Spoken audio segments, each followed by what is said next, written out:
باب اس بیان میں کہ بھوکے ناداروں کو کھانا کھلانا بھی اسلام میں داخل ہے۔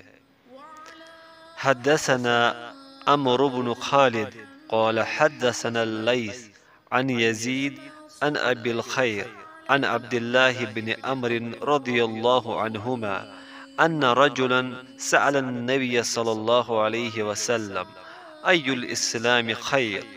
قال تطعم الطعام وتقرأ السلام على من عرفت ومن لم تعرف۔ ترجمہ: ہم سے حدیث بیان کی عمر بن خالد نے، ان کو لیث نے، وہ روایت کرتے ہیں یزید سے، وہ ابو الخیر سے، وہ حضرت عبداللہ بن عمر بن عاص رضی اللہ عنہما سے کہ ایک دن ایک آدمی نے حضرت صلی اللہ علیہ وسلم سے پوچھا کہ کون سا اسلام بہتر ہے؟ فرمایا کہ تم کھانا کھلاؤ اور جس کو پہچانو اس کو بھی، اور جس کو نہ پہچانو اس کو بھی، الغرض سب کو سلام کرو۔